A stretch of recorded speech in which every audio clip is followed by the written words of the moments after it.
Engel. Bienvenue dans Dinguerie Room. Le point commun entre mes invités et moi, un micro et une passion pour le rire, l'humour, la scène. Tout ce qui nous anime et nous fait vibrer, flipper, rêver. La dinguerie. Mais donc tu peux gémant en fait là. En vrai, je peux gémant, ouais. Parce que t'es sous antibiotiques. En fait, je me suis fait enlever une dent de sagesse hier. Ça fait mal de folie ça. Mais c'est horrible, ça s'est réveillé avant-hier soir, après un tournage. 2h30 du matin, je finis le tournage. Et je commence à avoir mal de fou, là. Je me suis dit non, ça c'est pas la dent de sagesse quand même. Parce que je sais que j'en ai une de sortie déjà. Enfin, je savais que j'en avais une de sortie. Donc, mais tout allait bien jusqu'à présent. Ouais. Le dentiste m'a dit que c'était carré. Sauf que le lendemain, je vais le voir et il me dit écoute frérot, ça va pas du tout. Ok. Il m'a dit frérot, il a regardé, il m'a dit elle s'est infectée, bail de fou. Il me l'a retiré direct. Non. Bon, au moins c'est fait. Est-ce que tu souffres ou ça va? Non, hier j'étais en souffrance, là aujourd'hui ça va beaucoup mieux. Ouais. Parce que normalement, ici, c'est on reçoit. Ouais. Vraiment, on est. Là, c'est Ramadan, en mode. On reçoit et je pensais que t'étais. Non, t'as bien voilà. Fait. T'as bien et fait, on avait même fait un petit tote bag pour après. Arrête. Pour casser le ftor. Ah oui, mais donc c'est tu peux le gémant maintenant, frère. Vas-y, on roule. Ouais, je vais manger devant toi, attends. Non, mais moi je gêne pas. Ah, tu gênes pas? Alhamdoulilah. Antibiotiques aussi. Je te jure, j'ai un traitement, frère. Non, là, j'ai un traitement, je t'ai dit pourquoi. T'as un traitement? J'ai des cristaux. J'en retrouve des trucs. Je te crois. Des cristaux, je te jure, les auditeurs savent. C'est des cristaux au niveau de l'oreille qui se sont bousculés comme ça. Ouais. Et en fait, je suis déséquilibrée, donc t'es obligé, c'est un petit virus, et t'es obligé de prendre un traitement. Parce que c'est des petits cristaux. Tu connais pas ça? Bah, en fait, ça m'a jamais, non? Dans l'oreille. Non, tu fais de la kiné, et le kiné, il te balance de droite à gauche, comme ça. C'est tout un délire que je viens de découvrir. Et ce genre de bail, ça arrive toujours pendant le ramadan. Ouais. On ne sait pas pourquoi. Est-ce que ça nous arrange? On ne sait pas, on ne dira pas. Mais voilà, écoute... Ah ouais, putain, et t'as pas trop mal? Non, j'ai pas mal, mais je suis déséquilibrée, en fait. Ah, c'est fou, ça, comme histoire. Je savais pas du tout. Ouais, c'est des cristaux qui sont dans l'oreille. Et s'ils sont pas bien alignés, tu peux tomber dans les pommes. Ah, mais de ouf. Enfin, t'arrives pas à schémar parce que tout bouge. Putain, c'est un truc de fou, ça. Ouais. Force à toi, ma sœur, putain. Bah, merci. Toi aussi, force à tes dents. Force à nous tous. C'est quoi cette santé en carton qu'on a, là?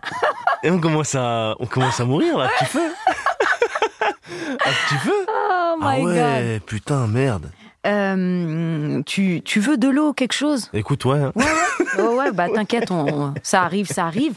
Et en tout cas, mesdames et messieurs, j'ai l'honneur, vraiment le grand kiff maximum de recevoir la famille, franchement. Ah bah de ouf. Voilà. Moi, je suis trop content d'être là. Jemili, mesdames et messieurs. Un stand-upper, un comédien, très bon comédien d'ailleurs, très très très bon comédien. Ça fait plaisir, ma sœur. Putain, attends, t'es gentil. Très bon comédien, un auteur. Je suis ravie de te recevoir. Bah même moi, je suis content d'être là depuis le temps que je voulais passer là. J'ai vu il y a plein de potos qui sont passés chez toi. Je dis attends, frère, faut que je passe aussi voir. Et le jour où je t'ai proposé, on était en plateau. Je me rappelle, c'était au Goku, un truc comme ça. Goku, ouais, bête de plateau d'ailleurs. Ouais, on adore cet endroit. On adore cet endroit, le Goku, ouais. On adore la team, on adore ce qu'organise, on adore. Ouais. Bête d'ambiance. On est bien là-bas. On est bien de ouf. Il faut le signaler. Quand on est bien, faut le dire. Ouais, faut le dire. Faut le dire. Et on était en train d'attendre notre tour pour passer et je t'ai dit est-ce que ça te plairait, avec une formulation un peu comme ça, voilà. Ça te plairait ça t'amuserait de venir faire la dinguerie room? Tu m'as regardé, tu me disais j'attendais que tu me proposes, c'est vrai. Que tu me proposes, frérot. C'est clair. Dit. Et donc ça m'a fait vraiment plaisir. Bah de ouf. Qu'est-ce que tu fais en ce moment? C'est ça ma question. Si tu fais beaucoup de trucs tout le temps, en fait. On essaye en fait, moi, j'arrive pas à rester à rien faire. Ouais, c'est ça. Je sais pas comment tu fais toi pour gérer ton temps et tout, parce que toi aussi t'es daronne maintenant depuis quelques années. Ouais. Et moi, tu vois, même on est un fils ou on va dire une vie de famille un peu plus carrée qu'avant, bah j'arrive quand même pas à... Mais même avant, mais c'est génial. Est-ce que elle te vient d'où cette boulimie d'avoir un emploi du temps hyper chargé? T'arrives à caser des trucs comme si t'avais besoin, d'avoir plein de projets en même temps, plein de choses à faire, même dans une journée. Ouais. Est-ce que ça te rassure, ça? Ouais. Exactement. C'est marrant que tu dis ça parce que c'est la première fois qu'on met le mot dessus de manière précise.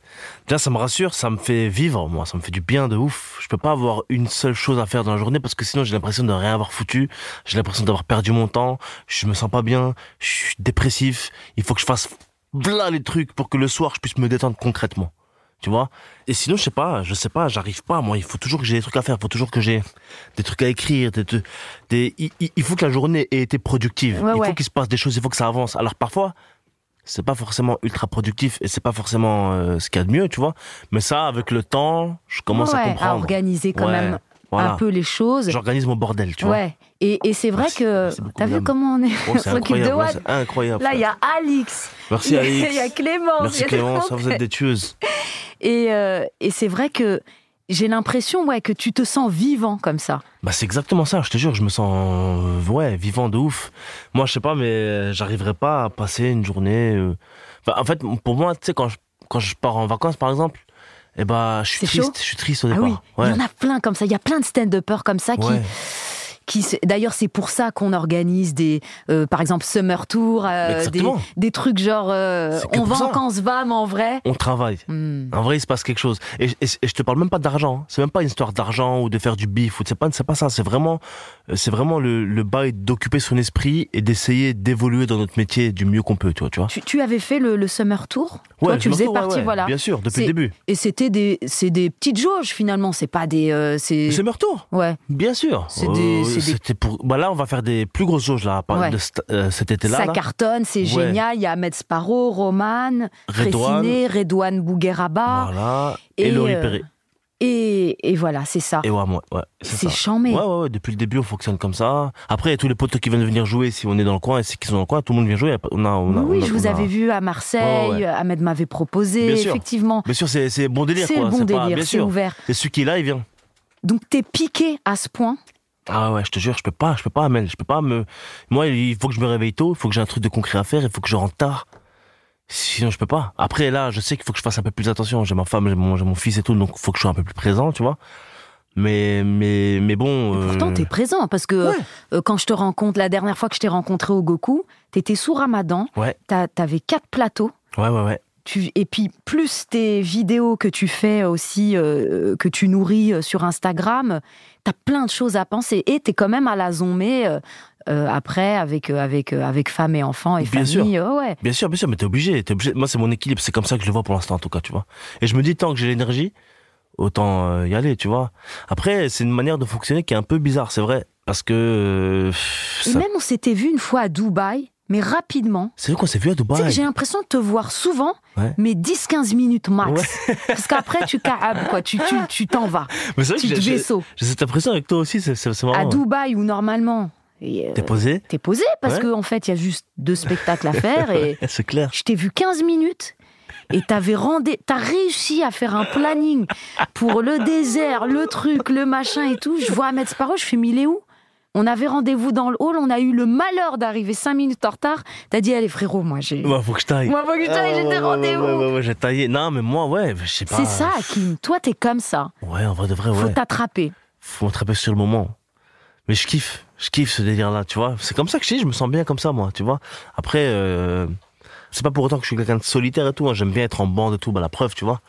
J'aime bien traîner avec plein de gens, j'aime bien taper des barres avec plein de gens. On a de la chance de faire ce métier, on a plein de potes super ramas, tu vois, quand même. Et donc, on a de la chance de côtoyer des gens super intelligents aussi. Donc, forcément, je kiffe être en groupe. Mais c'est vrai que parfois, j'ai besoin d'évoluer vite et, tu sais, de servir un peu d'énergie de tout le monde pour pouvoir avancer, non seulement en solo, mais aussi en groupe, tu vois. C'est ça qui fait du bien. Et toi, t'es un des seuls qui arrive à aller dans tous les groupes, finalement. T'es dans les groupes, mais t'appartiens pas forcément à un groupe. Tu peux aller un peu tout part, finalement. Je suis un petit peu un électron libre. C'est comme ça que je suis depuis que je suis petit, en vrai de vrai, tu vois. Ça veut dire que j'ai jamais vraiment voulu être assimilé à tel ou tel groupe de gens ou tel ou tel. Après, tu vois, moi, le truc, c'est que j'arrive à me trouver des atomes crochus avec à peu près tout le monde. Tu vois? Donc, à partir du moment où j'arrive à créer des attentes sans, tu vois, déterminer des amitiés extrêmement profondes, moi, ça me va très bien, tu vois. Moi, mes amis d'enfance, je les ai. Tu les as, et puis après, c'est des collègues plus ou en galerie. Voilà. Après, dans ce métier, j'ai des vrais frères. Des vrais frères avec qui je traîne quasiment tout le temps. J'en ai plein. Enfin, plein. 4-5, quoi, tu vois. Mais après, j'aime quasiment tous les gens que je côtoie de temps en temps comme ça, je les aime bien tous, en vrai de vrai. J'ai rien contre personne, en vrai, dans ce métier. Après, il y a des gens avec qui tu vas moins aller. Oui, tu vois, moins d'affinité. Mais ça, grave. c'est comme partout, quoi, tu vois. Mais en vrai de vrai, oui, c'est vrai, t'as raison, je suis d'accord avec ta petite analyse, ouais. Et tu te rappelles la première fois qu'on s'est rencontrés? Moi, je l'ai, parce que j'ai réfléchi. Moi, tu l'as ou pas? Je pense pas que tu l'as, toi. Moi, je l'ai de ouf, frérot. Moi, je l'ai la première fois que je t'ai rencontré. Je crois même que tu faisais pas du stand-up à cette époque-là. Alors, attends, si t'as la même que moi, c'est incroyable. Parce que moi, je me rappelle la première fois que je t'ai rencontré. Je me rappelle très, très bien. Ah, très, très bien. Ah, moi, je me rappelle très, très, très, très bien. D'accord. Alors, sur un tournage. Ah, moi, c'était pas sur un tournage, moi. Ah, merde. Moi, je t'ai rencontré donc bien avant. Ah, bien avant. Ah ouais. Alors, attends. Moi, Mais en vrai, je pense pas que tu te rappelles. Là, je suis un peu... Je triche. Vas-y, toi. Je triche. Non, mais moi, tu sais, moi, je te connais depuis des années. Et en fait, un jour, je t'avais demandé une photo chez Zara. Arrête tes conneries. À la tête de ma mère. Subhanallah, moi, j'ai pas du tout cette... Mais arrête tes conneries. Voilà, à l'époque. Chez Zara. Chez Zara, à l'époque. Frérot. Zara de Châtelet. Ah bah oui, parce que c'est Montier-Car, là-bas. Ah bah ouais. Je traîne là-bas. Ouais. Bah, je t'avais suivi un peu dans les rayons, vite fait. Tu te rappelles pas? Pas du tout. Mais pas du Bah, tout. vous que j'attendais ce moment pour te le raconter. Subhanallah. Je pensais que t'allais te rappeler, je pensais que tu t'en souvenais. Moi, il y a 2-3 fois, j'ai eu une petite gêne où je me dis, attends, elle s'en rappelle en vrai de vrai. Elle peut pas ne pas s'en rappeler. T'as dit, donc entre 2-3 rayons. Mais toi, tu faisais quoi chez Zara? Bah, moi, je cherchais des sapes pour WAM. Ouais, à l'époque, j'étais. Je faisais pas encore ce métier, je faisais du shopping tranquillement. J'étais pas du tout connu ou quoi. Ouais. Et je t'avais capté, je dis, ah putain, il y a Amel Chapi, les frères, truc de ouf. Je venais d'arriver sur Paname, moi, en plus. Ça, j'étais content, c'était des premières fois que je voyais une resta. Tu vois, donc j'étais comme un ouf, tu vois, j'étais, oh putain, il y a Amel Chapi, les frères. Ah, j'étais avec 2 potos à moi de Strasbourg, en plus. Je dis, attends, il faut que j'aille la voir. Mais non, elle laisse tomber, la fait pas chier et tout. Et attends, elle a l'air tigeant. En plus, il y avait 2 meufs qui t'avaient suivi. T'avais été cool avec 2 meufs. Je dis, attends, elle a été cool avec les 2 meufs. Elle peut enchaîner. Je vais aller moi aussi, tu vois. Non, mais c'est trop mignon. C'est un truc de ouf. J'ai cherché la photo, je l'ai pas retrouvée. Mais on doit avoir des têtes de bébé, parce que là, tu parles de ça, ça fait... Ça fait des années, hein. Ça fait plus de 10 piges, à mon avis. Ouais. Ok, d'accord. Donc ça, c'est la première fois qu'on s'est vu. Ah ouais. Ok. Moi, t'as vu, c'est très clair dans mon esprit. C'est très clair. Zara de Châtelet. Ah ouais. Oh, putain. Et alors moi, c'était au tournage de petites pastilles. Tu te rappelles pas de ça? Si, je me rappelle. C'était avec, comment il s'appelle le gars, là? Avec qui on avait tourné. Super sympathique, d'ailleurs. C'est-à-dire le producteur? Non, pas le producteur. Non, le producteur, oui, je me rappelle, le producteur super sympathique. C'était Shakib. C'était des pastilles, justement, pour inciter les jeunes à aller voter. Ouais, voilà, c'est ça. Et tu faisais... Donc moi, je réalisais ces pastilles, et toi, t'étais un des comédiens. Ouais, je me rappelle. J'avais joué avec Cyril. Qui faisait son truc comme ça, là, un youtubeur, hein, c'est ça? Voilà, un youtubeur alsacien. Ouais, très sympathique. Très sympathique, ouais. Je sais pas ce qui est trop. Il est devenu quoi, je sais pas. Je ne sais pas, mais je me rappelle clairement de toi. T'avais un petit chapelet autour du cou en bois magnifique. Je crois que c'était pour le personnage, un truc comme ça. Je me rappelle même plus. Et mais tu m'as proposé tellement de choses. En termes de jeu, tu vois. Oui, putain. On avait des choses et tu dis, tu veux, je fais plutôt comme ça. Et t'étais, mais vraiment, généreux de propositions. Et t'allais loin, t'as commencé à sentir le mur. C'était trop. Tu te rappelles ce truc? Ah, on a rigolé quand même. On a gaulerie. Ah, on a passé des bons moments. Et moi, c'est la première fois que je te vois là, à ce moment-là. C'était mes premiers délires de tournage, ça, en vrai de vrai. Ouais. Tes premiers tournages et tu commences à faire beaucoup de vidéos à ce moment-là, donc avec le Whoop, etc. Là, on allait péter fort avec le Whoop, là. Ouais, c'était vers ce moment-là. Et à quel moment tu montes sur scène? Parce que là, au moment où on fait la vidéo pour les élections et tout, t'es pas sur scène encore. Alors en fait, ce qui se passe, c'est avec le Whoop, peut-être. Ouais, en fait, je montais sur scène avec le Whoop, t'as raison, mais c'était, mais en fait, je montais sur scène parce que je commençais le stand-up à peine. Je trouvais ça vraiment lourd et tout. Mais moi, j'avais pas vraiment d'objectif, en fait. Si c'était faire du cinéma ou de faire de la scène, etc. Mais même si c'est vrai que je commençais à concrétiser, on va dire, un amour fort pour la scène. Parce que je commençais vraiment à kiffer la sensation. Tu vois. Mais après, c'est vous tous qui m'avez donné envie de le faire, en vrai, de vrai. Moi, depuis, tu regardais les vidéos, les vidéos de... C'est les saisons du Comedy Club, en vrai. Ouais. Je pense qu'ils nous ont, en tout cas, notre génération, ma génération, moi, qui nous ont inspirés, pour pouvoir se faire ce taf. Et à quel moment tu fais ta première scène? Seul tout, hein? Solo tout. Ouais, seul tout. En stand-up pur. En vrai de vrai, c'était à l'école. C'était à Strasbourg. Sub de pub à Lyon. Ah. J'ai fait Sub de pub à Lyon, c'est une école de pub. En tant qu'élève? En tant qu'élève, ouais. Ah, je savais pas. Ouais, je savais pas. Ouais, j'ai fait élève à Sub de pub. T'as fait élève Ouais. parce que tu le voulais ou là Parce que je le voulais, Tu ouais. voulais, c'était... Mais en fait, je voulais. Oui, mais Qu'est-ce c'était... que tu voulais faire donc? Allahu alam. Tu ne savais pas. J'ai jamais vraiment su ce que je voulais Mais faire. à quel moment, quand tu t'inscris pour aller là-bas, tu te dis que tu veux faire quoi comme métier? Tu veux déjà faire un peu de stand-up? Pas du tout. Ouais. À ce moment-là, dans ma vie, je suis en panique. C'est la vérité. Ouais. Je suis en stress. Je sais pas ce qu'il faut faire dans ma vie là. Tu sais, j'ai quasiment tout loupé dans ma life à ce moment-là. Quand j'arrive à ce moment-là, j'ai tout loupé. C'est-à-dire tout loupé? Bah, j'ai loupé ma vocation dans le teufou. J'ai loupé mes études. Ok. J'étais un peu, tu vois, j'avais l'ambition de faire de grandes études entre guillemets, même si je sais que j'avais pas le niveau, mais je voulais quand même y arriver. J'ai fait un BTS éclaté au sol, tu vois, un BTS MUC, là, tu sais, que tous les gens font quand ils savent pas quoi faire. Donc t'es un peu déçu. Je suis et déçu tu sais de pas, moi-même, je suis déçu de la vie. Est-ce que tu passes le permis, tu le loupes ou pas? Non, le permis, c'est la seule chose que j'ai eue. Voilà, ça, c'est génial. Ouais. Là, du premier coup? Premier coup, ouais. Ah ouais. Ouais, grâce à Dieu. Code, permis, c'est le seul chose. Et bac. Bon, ouais, mais c'est cool. Oui. Bon, on va dire que c'est la base de la vie pour commencer, quoi. Ouais. Si t'as pas ça, frérot, déjà, bon, c'est cuit. Et donc, tu pars de cette école ou tu continues Non, alors, sache une chose qui était super étrange, c'est qu'en vérité, j'arrive en 3e année, donc j'avais un BTS, MUC. Et là, j'en avais marre de Strasbourg. Il fallait que je quitte cette ville. Et je savais pas où aller. Parce que t'es tout fait. Ouais, j'ai tout fait, j'en pouvais plus, j'avais vu trop les mêmes têtes et tout, j'avais besoin d'air. Et du coup, je décide d'intégrer cette école sub de pub, mais il y avait soit à Paris, soit à Lyon. Je dis, vas-y, je vais à Lyon, et mon cousin là-bas.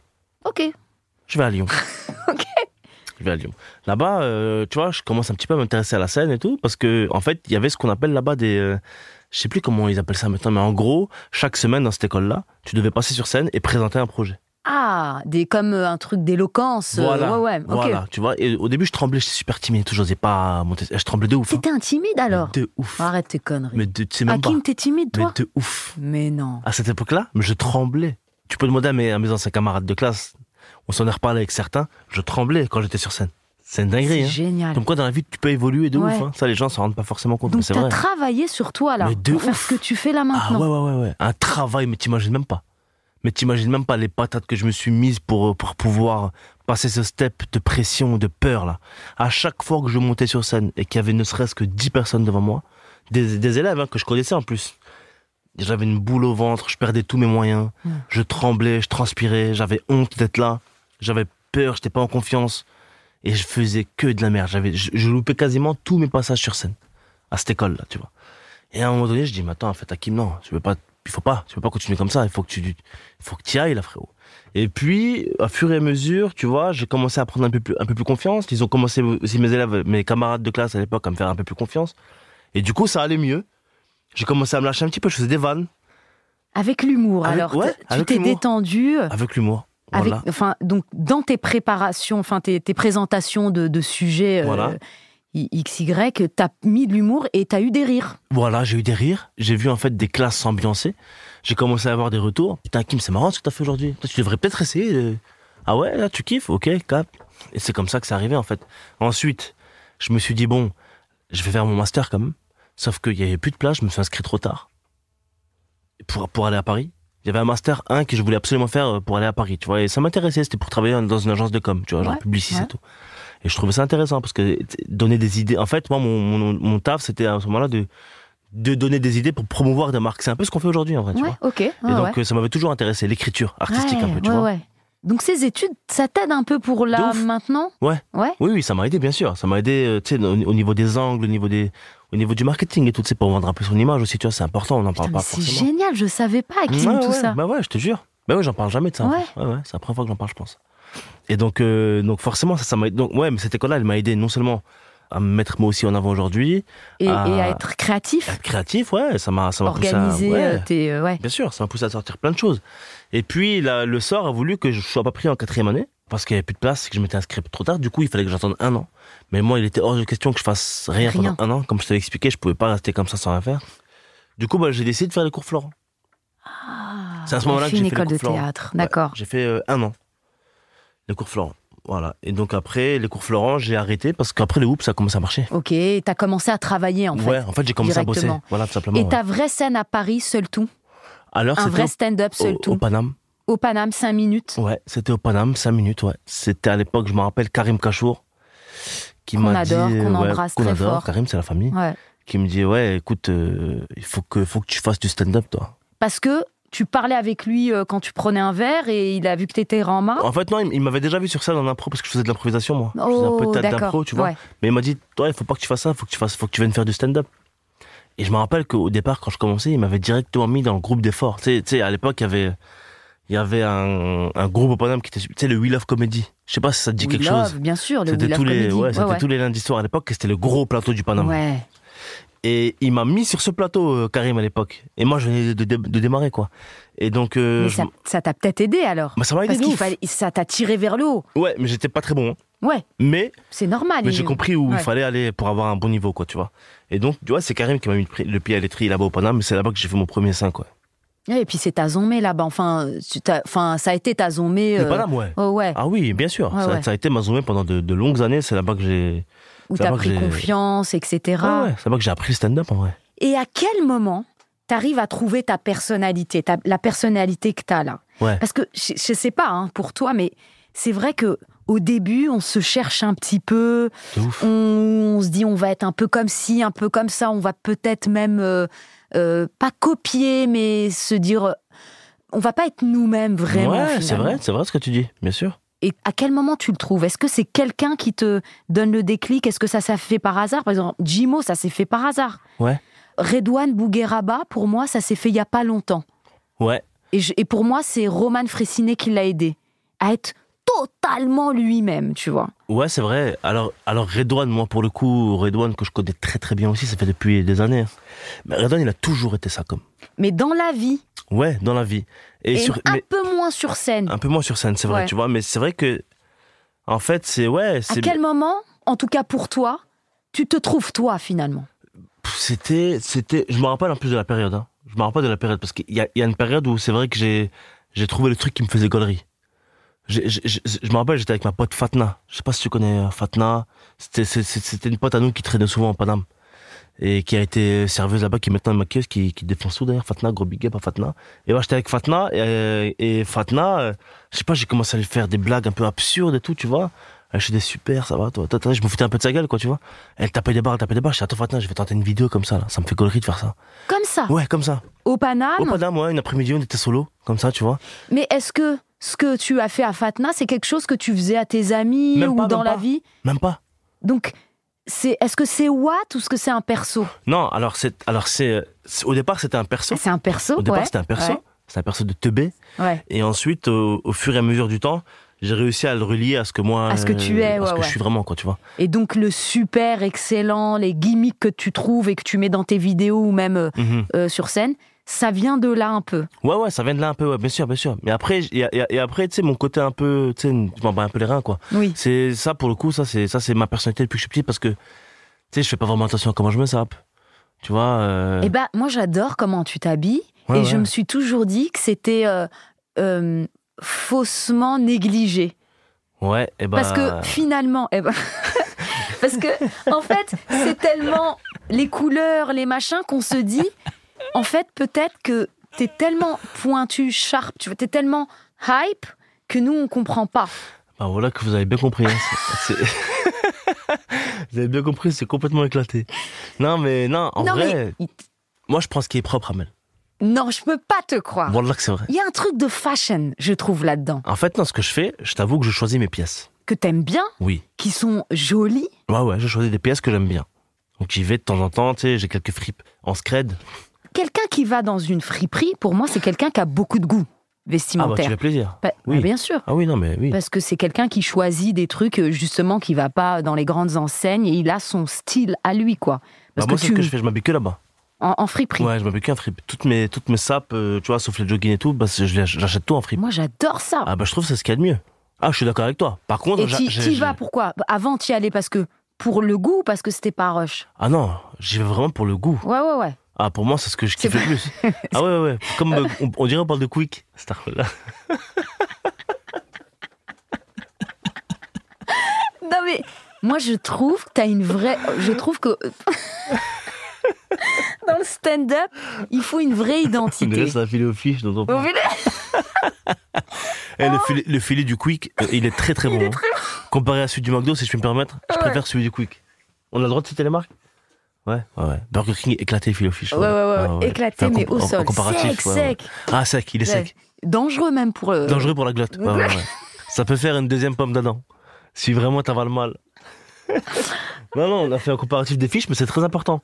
Pour la communauté qui aime bien les filets aux fiches, celui du Quick, la sauce, elle est machallah. Elle est incroyable, elle est généreuse. Elle est généreuse. Voilà. Parce que celle du McDo, elle est sur le teco, on dirait ils veulent pas trop. Non, ils veulent pas trop. Non, ils ont pas investi à fond sur le fiche. C'est pour ça qu'on rajoute toujours du ketchup. T'as capté. C'est pour ça, c'est uniquement pour cette raison-là. Non, mais pour en revenir à l'identité, je trouve, toi, ton identité, elle est hyper forte. La casquette, la manière dont... Et je conseille même aux stand-uppers, les jeunes stand-uppers qui vont commencer, c'est de se trouver une identité, même vestimentaire, je trouve, non ? Ah ben écoute... Pour qu'on t'identifie. Écoute, moi, tu sais quoi, je vais te dire ce que je pense honnêtement. Je pense que chacun, comme tu dis... Pour moi, on doit pas constamment chercher à faire des choses. On doit plus laisser les choses venir vers soi. Et je pense que dans notre métier à nous, la chose par laquelle on doit commencer, après voilà, c'est pas de la branlette intellectuelle ou quoi, mais c'est vraiment ce que je pense moi. C'est que je pense qu'il faut d'abord être Rama. Ouais, je comprends. Je pense que d'abord sois Rama. Et ensuite la manière avec laquelle tu vas être Rama, vois comment ça va avec ce que tu as envie de porter et tout, quoi, tu vois. Par exemple, toi, moi je t'ai jamais vu jouer sans une veste. Ouais. Est-ce que si demain tu l'enlèves, ça te fera chelou d'être sur scène sans veste je peux plus. Ou sans casquette? Je peux plus, Ça te fait chelou. Bonnet ou casquette, je peux pas jouer sans. On dirait la vanne, elle va mal passer. Exactement, je peux plus, ça y est, c'est fini. Je peux plus, ça y est, j'ai pris une habitude dégueulasse. Lunettes, casquette, bonnet, ça c'est en toutes circonstances. La veste, j'essaie toujours d'en avoir une aussi parce que je suis plus à l'aise. En fait, j'ai l'impression que c'est un peu comme quand un humoriste, il prend un personnage, il dit souvent qu'il est plus à l'aise. Tu vois, parce que il a moins honte de se montrer. Là, moi, c'est un peu ça, quoi. Ça fait comme un doudou, un truc qui te sécurise, peut-être. J'ai l'impression que je suis en sécurité, que même si je bide, ça fait armure. La stevée de free. Tu vois ce que je veux dire? Ouais, j'ai l'impression que, en fait, j'ai besoin d'être en safe comme ça, tu vois, safe control comme ça, là. Donc c'est pour ça que je porte toujours un truc sur moi, mais tout, tu vois. Et puis la casquette aussi pour la calvitie. Ah, tu vois, je savais pas. Non, mais je savais pas que tu avais une calvitie. La calvitie, mais je vais pas refaire les vœux, je pense. Tu vas les refaire? Ouais, je pense pas. Bon, moi, je m'en bats les reins. Ouais. Franchement. Mais je trouve qu'en plus, que si on est trop beau sur scène, ou trop parfait, c'est moins marrant. Bah, bien sûr. C'est moins marrant. Bien sûr, c'est moins marrant. Ah oui, il faut que tu sois éclaté pour être vraiment de ouf. Tu es d'accord? Après, bon, si la vanne est vraiment Rama, oui, c'est Rama. Tu peux être Brad Pitt et ça passera, mais... Voilà. Mais moi, je suis d'accord que oui. De toute façon, les humains qu'on aime le plus, c'est qui, Amel? Les humains qu'on aime le plus, c'est les gens qui ont des défauts, en vrai. Ouais. Je sais pas, moi, tu devrais, toi, te mettre avec un mec extrêmement parfait physiquement. Enfin, c'est relou au bout d'un moment. Oh my God, non. Tu vois ce que je veux dire? Ou une meuf, peu importe. Flemme. On a besoin de gens différents. On a besoin de, tu vois, j'ai besoin que tu sois un peu éclaté, moi. Tu vois ce que je veux dire? J'ai besoin que, tu vois, il y ait des bosses sur ton dos. J'ai pas envie de sortir avec Quasimodo, c'est pas ça que je dis. Mais j'ai besoin. J'ai besoin que t'as des taches de naissance qui me dégoûtent. Voilà, tu vois ce que je veux dire? J'ai besoin que t'aies des walpés sous un bras et pas l'autre, tu vois. J'ai besoin qu'il se passe quelque chose, quoi. Faut pas que ce soit lisse. Faut que ça bounce, frère, tu vois. Comme dirait Willy Denzeo, là, ce bâtard. Tu vois ce que je veux dire? Non, mais j'aime bien, que t'as des yeux un peu chelous. Ça y est, quoi. Tu vois ce que je veux dire? Ça y est, quoi. Il faut vivre un peu. J'ai pas envie de stéréotype éclaté au sol. C'est quoi cette vie éclatée au moins à table à 20h30? Non, frérot, mange pas s'il faut pas manger, mange. Sois moche comme tu veux, quoi. Oh my God. Non, mais Amel, j'ai raison ou pas? Mais non, mais je comprends tout à fait. Tu vois ce que je veux dire? Je comprends tout à fait. Moi, j'adorais c'est autre chose, mais les hommes avec des balafres, par exemple. Voilà, je comprends. Ça extraordinaire. Mais je suis d'accord avec toi. Ouais, moi, j'aime bien les meufs avec les balafres aussi. Je te jure. C'est vrai? Ouais, au collège, j'étais sorti avec une meuf, une balafre ici. Moi, je trouve ça charmant. Je trouve ça extraordinaire. Et puisque elle doit avoir honte, elle se trouve moche et tout, alors qu'elle devait être sublime. Ouais, le destin de Lisa, là, ça faisait un peu. Le destin de Lisa? Ouais, ça te dit rien, ça, sur TF1 à l'époque? Ah non, non, je connais pas. Je connais pas. Le destin de... Ouais, c'est le destin. Qui tu connais? Ah, donc tu regardes beaucoup la télé? Non, mais c'était à l'époque, c'était connu de ouf, ça. Ah ouais, j'ai pas de télé, frère. Ah ouais, je suis en bobo, ça y est, je suis passé de l'autre téco. Ah ouais, d'accord. Voilà. Ah oui, t'as plus de télé? Non. Tu regardes comment Netflix? Je regarde sur mon ordinateur. Ah oui. Tu vois, ouais. Ah oui, mais c'est pas bon pour les yeux, ça. Ouais. Faut que je prenne un grand écran. Mais, et comment t'écris, Hakim? Comment j'écris? Alors, franchement, ça dépend. Ça dépend en vrai de vrai. T'écris avec... je rencontre des fois quelqu'un qui vient avec toi, j'ai oublié son prénom, qui est très Rama. Ouais, il s'appelle Mikhail Ildiz. Michael Ildiz. Ouais, Michael Ildiz. Il est très rama. Hein. Il est extrêmement rama.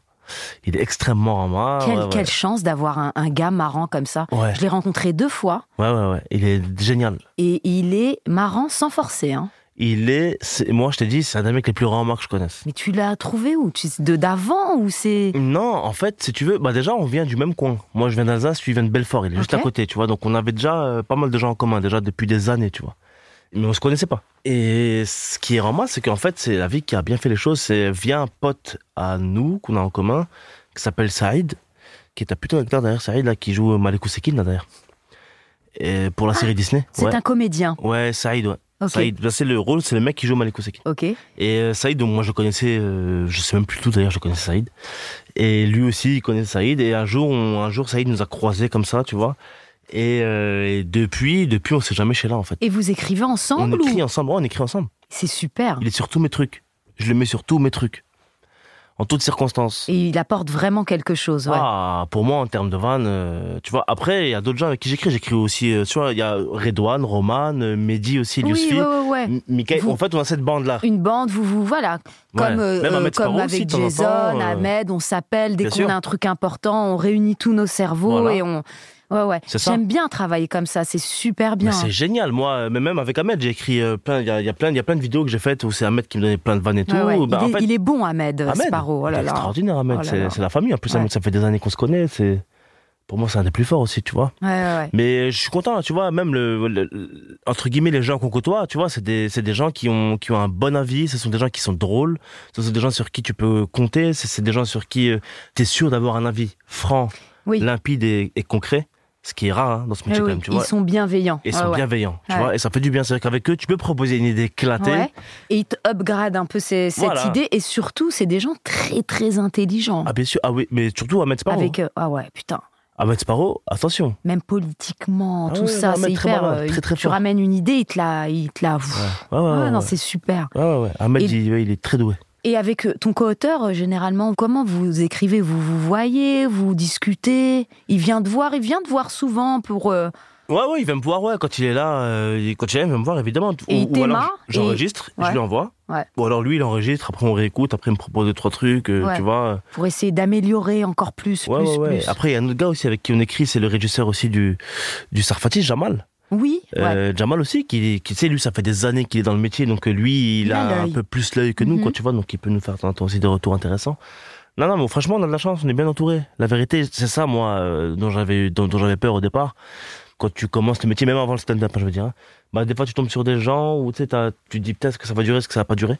Et puis là, aujourd'hui, au moment où je me trouve, là où je me situe dans ma carrière, entre guillemets, si on peut appeler ça une carrière, je suis grave content parce que j'aime bien les gens avec qui je suis là en ce moment. C'est fluide. Ouais, c'est fluide, c'est onctueux. Voilà, c'est onctueux, c'est tellement décisive. Ouais. Et quels a été les humoristes qui t'ont donné vraiment envie? Quand tu les as quand tu les as regardés, t'as ri et t'as dit, lui me fait trop rire, je veux absolument faire ça. Est-ce qu'il y a quelque chose qui t'a... Ouais, il y en a plein, hein. La vérité, il y en a plein. Je dirais que je me suis mangé une grande claque à l'époque, c'était avec le spectacle de Thomas Angel à Bloc. Absolument. Qui pour moi aujourd'hui à Bloc, c'est encore un des meilleurs spectacles. Tu l'avais vu dans un théâtre ou à la télé? Non, je l'ai vu à la télé en plus. En plus, je l'ai vu à la télé. Je sais que c'est moins bien, tu vois, mais ça m'avait tarté de ouf. Par contre, je suis honnête, c'est un spectacle qui m'a vraiment tarté. Parce que tu t'es identifié, t'as dit putain, mais il parle comme moi en fait, il est... Non seulement je me suis identifié, parce que c'est vrai que, oui, je me suis très vite rendu compte que c'était un mec de chez nous, quoi, tu vois, et donc ça nous faisait du bien de voir un mec qui nous représentait aussi à ce niveau-là, mais surtout, je trouvais les vannes extrêmement fortes.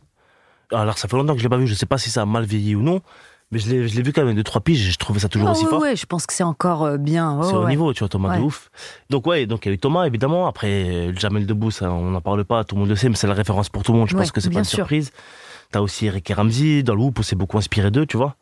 Et Likaku, moi personnellement, alors il m'a beaucoup inspiré, mais j'utilise pas trop ce qu'il fait. Je suis dans les gestes ou autres parce que lui, je trouve que c'est un niveau au-dessus quand même. J'ai toujours été très fan de ce mec. Et t'as des références américaines ou pas forcément? Est-ce que t'as regardé un peu les Quinry ou... Bah, en fait, j'ai pas. Moi, personnellement, je avec sais Netflix, etc. Ils sont plus forts que nous, bien sûr. Ils sont plus forts que nous. Je pense qu'ils sont plus forts que nous parce que oui, j'ai vu des spectacles évidemment. Hein. J'ai regardé tous les Chris Rock. J'ai regardé des Kevin Hart. J'ai regardé Dave Chappelle. Dave Chappelle, évidemment, que je trouve. Tu vois, ils sont tous exceptionnels. En vrai, même Ricky Gervais, etc., etc. Je les ai matés. Mais c'est vrai que j'ai plus tendance moi à regarder ce que font les mecs chez nous. Ouais. Parce que bon, c'est notre tradition à nous, quoi, tu vois, c'est notre culture à nous. Et puis moi, après, je parle pas très bien anglais. C'est pas forcément ton délire. C'est pas forcément. Mais je regarde, hein. Ouais. J'en connais plein. Parce que quand j'ai démarré à apprendre un peu le stand-up, il fallait que je regarde un peu ce qui se faisait autour. Ouais. Après, bon, je trouve qu'on a de quoi faire aussi en France déjà. Ah bah, je peux même te dire qu'on n'a pas à rougir et je crois même que maintenant, aujourd'hui, avec tous les comédie clubs qu'il y a un vrai niveau en France. Ah, j'en suis sûr aussi, ouais. Tu t'es allé un peu aux États-Unis? Ouais, je suis allé aux États-Unis. T'as pu voir des comédie clubs ou pas? Si, je suis allé au Comedy Cellar à New York. Ouais. Ouais, j'avais trouvé ça archi lourd avec Kevin Hart ce soir-là en plus. Non. Ouais, je te jure. Ah, ça c'est sympa. Truc de fou. Bah apparemment là-bas, tu peux tomber de temps en temps sur un Dave Chappelle ou là ce soir-là, j'ai eu de la chance, c'était Kevin Hart. Mais de toute façon, je captais rien, donc ça servait à ça. Et comme, en fait, il va, mais tu dis, je capte l'énergie, juste comment il bouge le gars. C'est déjà beaucoup, C'est déjà énorme. Ouais. Déjà énorme, tu vois. Mais en vrai de vrai, je me suis vite rendu compte que moi, c'est pas ça qui va me faire évoluer, tu vois. Alors, c'est bien de savoir ce qui se fait autrement, bien sûr. On a regardé, comment il s'appelle, Bill Burr. Ouais. Aussi, que j'ai trouvé ça énorme. Son spectacle, là, le dernier sur Netflix, il est extraordinaire, c'est vrai.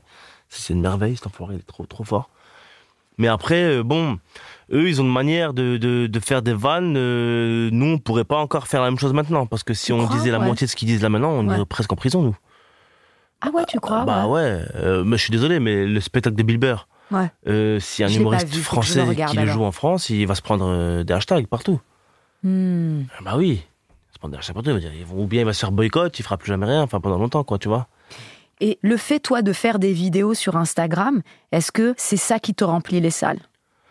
Est-ce que tu as senti, au moment où tes vidéos a commencé à toncar, à cartonner, etc., est-ce que c'est ça? En vrai, ouais. En vrai, ouais.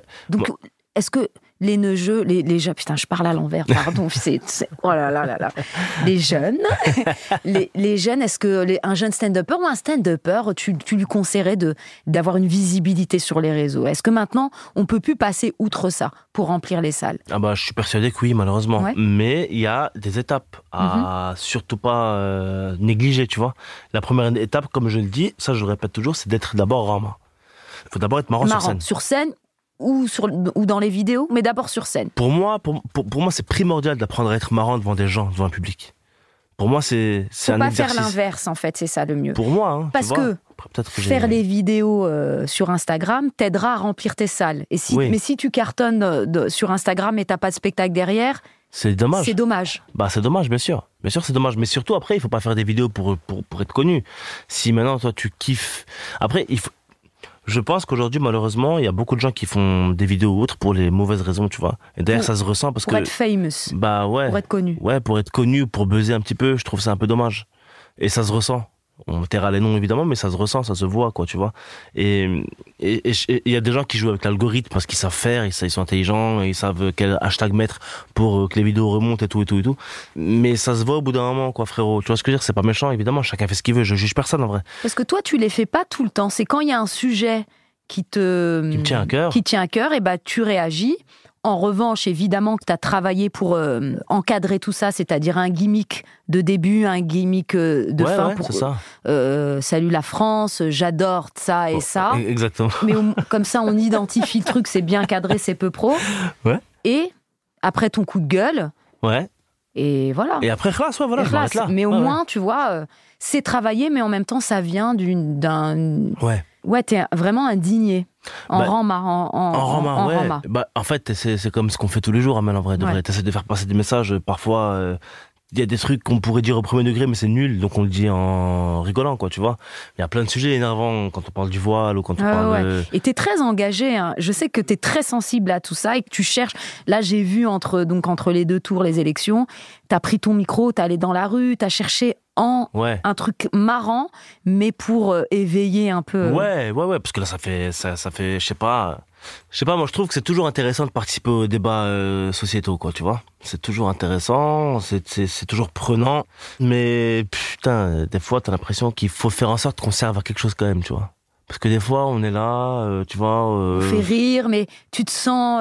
Inutile, tu dis, quoi. ouais. Pourquoi j'ai cette Pourquoi tribune je là fais ça? Ouais. je peux parler là, je peux donner, je peux aider des gens à, tu vois, à s'en sortir ou quoi. Ou à se poser des questions, à revenir sur des choses. Faut le faire, on a une responsabilité nous, Ouais. Tu vois ce que je veux dire? À déconstruire des choses. On est suivi par des millions de personnes en vrai. Tu vois? Ça, on s'en rend pas compte. On est suivi par des millions de personnes. Mais je trouve que tu le gères très bien, ça. Tu fais attention. J'essaie de faire de plus en plus attention. Bien sûr, je fais attention. Moi, je suis très sensible au sujet du harcèlement, par exemple, en ligne. Je suis très sensible au sujet des fausses informations, aux fake news. Je suis très sensible à tout ce genre de choses. Je suis très sensible aux fausses rumeurs. Enfin, je suis très sensible à tous ces trucs parce que tout ça rentre dans l'harcèlement et tout, tu vois. Et je sais qu'il y a des gens qui peuvent mal finir à cause de ça. Tu vois, je sais que ça peut... Et les gens ne se rendent pas compte à quel point c'est grave. Je suis très sensible aussi aux insultes que tu peux recevoir. Je parle pas pour moi, parce que moi, franchement... Tu le gères bien. Ouais, franchement, ça va. Parce que moi, je me dis, mais jamais on pourrait t'envoyer des insultes, parce que je trouve que tu rassembles beaucoup. C'est tout ce que tu dis, c'est doux. Mais t'en as. Bah, t'en as toujours. Toujours, évidemment, tu sais. Moi, j'en ai. Je fais rien. Des fois, je mets un débardeur. J'en ai parce que t'as un débardeur. T'as mis un débardeur ou comment n'importe quoi, tu vois. Mais c'est grave, hein. Mais c'est énervant au bout d'un moment. Enfin, je veux dire, frérot, vis, toi. Mais on gère. Non, on gère. Après moi, tu sais, on reçoit quand même des insultes et tout. Moi, je me rappelle une fois, je vais pas citer le sujet parce que sinon on va nous casser la tête, mais j'avais réagi à un sujet tabou, entre guillemets, tu vois. Un sujet qui n'a rien à voir avec ma femme. Rien. Mais je me suis fait insulter. Enfin, ma femme, elle a pris pour 2 kilomètres d'insultes sur Instagram, tu vois. En fait, les gens ont aucun scrupule à s'en prendre à ta famille. Ah oui, ça c'est embêtant. Parce ça, que, oui, moi, tant que moi tu m'insultes, mais alors il n'y a pas de problème jusqu'à... Mais tu quand tu touches à la famille, c'est compliqué. Les gens, il y a beaucoup de gens qui se servent de, entre guillemets, tu sais, parce que la notoriété, ça peut être une bonne chose, tout comme ça peut être éclaté, tu vois. Et en vrai de vrai, pour moi, là, ça devient de plus en plus éclaté. Parce qu'aujourd'hui, quand t'es sujet à une telle notoriété, et malheureusement, t'es sujet à tous les côtés négatifs qui vont avec. Et les côtés négatifs qui vont avec, je suis désolé de le dire, mais ça peut laisser place à la jalousie des gens. Tu vois, il y a des gens qui peuvent avoir une certaine rage vis-à-vis de toi. Moi, je crois au mauvais œil et tout, etc., etc. Donc, j'essaie aussi de me préserver. J'essaie aussi de faire un petit peu attention à ça. Donc, j'essaie aussi c'est pour ça que j'essaie de pas non plus faire n'importe quoi, tu vois. Mais je me censure pas. Ouais. Mais ça je le sens, heureusement. Je me censure pas. Ça serait plus toi, sinon. Ouais, je me censure pas, mais j'essaye quand même de faire attention parce que t'as peur quand même du jour au lendemain, tu peux te manger un truc à la con. Oui, quoi. les menaces de mort, etc. Je me suis déjà mangé des menaces de mort. Moi aussi. Ouais, toi aussi, normal. je suppose. Ouais, normal, mais on gère ça. Ouais, on gère, mais faut faire attention. Faire attention. Et tu préfères les vidéos ou la scène ? La scène. La scène, parce que c'est instantané, on règle nos comptes directs, y a pas de... Tu préfères quoi, toi ? Tu préfères tourner ou la scène ? Bah oui. La scène est là, et même là, je faisais une erreur, c'est que quand je tournais dans des séries ou films et tout, eh bien, je me disais, c'est là, en ce moment, c'est mon travail, et j'allais pas en comédie club après. Là, maintenant... T'arrives à faire les deux ? Ah, j'y vais. Je me force. Mais Mareuse, tu sais ce que je fais, moi, ma Parce sœur. que j'ai eu un redoublement violent. Qu'est-ce que... Je dis, on parle trop en verlan. Ouais. Non, mais on va parler à l'endroit. En français. Voilà. Mais tu sais ce que tu viens de dire, là ? C'est super important. J'avais ce débat-là avec un pote semaine dernière. Mais je crois que j'en ai parlé avec toi, Amel. Eh ben, on en a parlé. On en a parlé, tu sais, on en a parlé où ? On en a parlé quand on a joué au plateau de Certes, l'année dernière. Ah, absolument. Les images, là. Ouais. C'était un festival de cinéma. Voilà, exactement. À Châtelet, en bas au Forum d'Allée, le Forum des Images. Le Forum des Images. Il est incroyable, certes. Ouais, on va le recevoir dans pas longtemps parce que incroyable. Je trouve qu'il honore le stand-up. Il le met à la Tour Eiffel, c'est le meilleur. Au Forum des Images, je ne sais, au Musée d'Orsay. C'est le travail. Certes, c'est quelqu'un que je considère énormément. C'est un mec que j'aime beaucoup. Je le vois depuis des années, certes. Il a toujours été très très gentil avec tout le monde. Il a toujours été très avenant, très carré. Et il fait du bien à notre métier. Ouais, il fait du bien à notre taf, certes. Donc je le big up de ouf, certes. C'est vrai. Certes, ça fait partie des gens que j'apprécie de ouf. Ouais. Et à toi, pour rebondir sur ce que tu disais, c'était super intéressant. Mais par exemple, moi, grâce à Dieu, là, on tourne quand même pas mal de films, des séries et tout, tu vois, de plus en plus. Et moi, maintenant, pour tourner des films, j'ai besoin d'être sur scène. J'ai besoin de jouer sur scène en même temps. Ça veut dire tu fais ta journée de tournage qui est déjà ouf. Ouais. Pick-up à 6h du matin, Ah, nanana. tu connais. Ouais, bon, non, c'est avec toi dont je parlais de ça. Voilà. Et je l'ai fait hier. Et je suis allée au Fridge hier, Ouais. après un tournage. Je me suis dit, allez, j'y vais. Et ça fait du bien. Et ça fait du bien, en fait, finalement. Peut-être que t'es fatigué et tout, mais c'est pas grave. Et ça te permet... Je vous le conseille, hein, ceux qui commencent le stand-up. Et si vous avez des tournages, ne lâchez jamais rien, sinon tu perds beaucoup, je trouve. Faut pas lâcher. Faut pas lâcher. C'est pas parce que tu tournes un film qu'il faut pas faire de scène en même temps. Au contraire. Ouais. Au contraire, c'est ce qui t'aide parce que, tu sais, le cinéma, au bout d'un moment, tu sais, c'est avec toi qu'on en a parlé, mais c'est redondant. Dans le sens où tu peux passer 3 ou 4 heures à attendre, à rien faire, tu vois. Et ça rend fou. Pour ensuite être prêt à jouer une scène qui va durer 10 minutes. Ouais. Tu vois, t'as 4 heures d'attente pour même 2 minutes parfois. Enfin, tu vois, il faut savoir gérer son temps. Et si le soir, t'arrives pas à te faire plaisir et à entre guillemets, enlever cette frustration d'attendre toute la journée, et ben moi, je me sens pas bien. Donc, en vrai de vrai, pour moi, le bon équilibre, c'est tourner, jouer, tourner, jouer.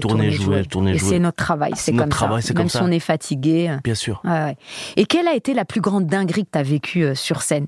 Un truc de ouf que t'as vécu? Un truc de ouf que j'ai vécu sur scène.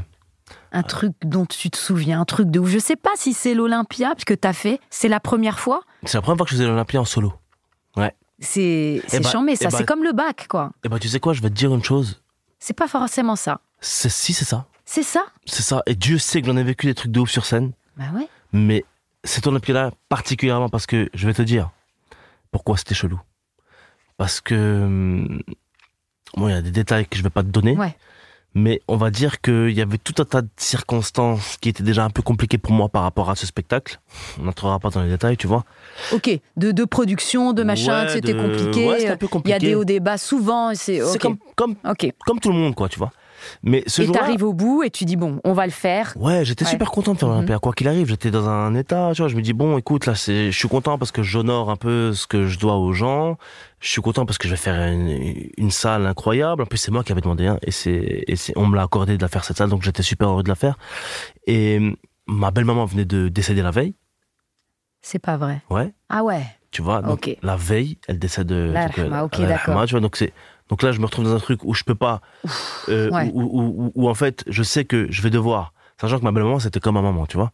Donc je suis dans un délire où je dois jouer à l'Olympia, où ma femme est dans le mal le plus total, mais je peux pas annuler parce qu'il y a trop de trucs qui sont en jeu, tu sais. Hein. Et je sais que je vais devoir jouer à l'Olympia, mais que tout de suite après, je vais devoir oublier.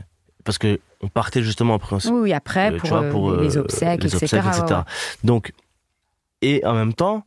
Il y a ma femme qui vient avec mon fils, elle était quand même présente, tu vois, ma femme, avec mon fils qui venait juste de naître et tout, et du coup, en plus dans mon spectacle... Putain, ça devient un truc très... Tu vois le délire ou pas? Ouais. C'est plus que l'Olympia, là. C'est plus que l'Olympia, là. Là, je suis dans un truc où je dois faire rire des gens, alors que je viens d'avoir la pire nouvelle que quelqu'un puisse avoir, tu vois, dans sa vie, quoi. Et donc, j'ai l'Olympia... Donc, un truc, c'est quand même une consécration pour un humoriste. T'es heureux de jouer à l'Olympia. Il y a tous tes potes. Il y a ta mère qui est dans la salle, il y a ta sœur, il y a tous tes potes proches. Il y avait tout le monde. Il y avait vraiment tout le monde, quoi, tu vois. Donc, c'était incroyable pour moi d'être là-bas. Des potes qui ont fait des déplacements de loin, des potes d'enfance, des potes de Nice, des potes de Strasbourg, de Célestat. Bien sûr. C'est l'événement. Il y avait mes potes d'enfance, il y avait tout le monde, il y avait Samy et tout. J'étais trop content, bref. Et en même temps, il y a un truc de fou qui vient de t'arriver. Donc, toi, tu dois faire rire des gens avec cette nouvelle-là. Dans ton spectacle, tu parles de ta belle-maman en plus. Donc, tu sais, des fois, tu étais là, t'as envie de répler, mais en même temps, les gens, ils sont morts de rire. Eux, ils savent pas ce qui se passe. T'es obligé de faire rire les gens. À un moment donné, je finis mon spectacle. Je sors. C'est la fin. Et les gens, ils applaudissent. Et vraiment, ça avait bien marché. J'étais vraiment très content. Je sors. Je vois mon fils. Et je vois, en fait, les gens, ils me font un rappel. Donc, je revais sur scène. Je comprenais pas pourquoi ils faisaient... Moi, j'avais oublié ça. Je vois, ils sont debout, standing.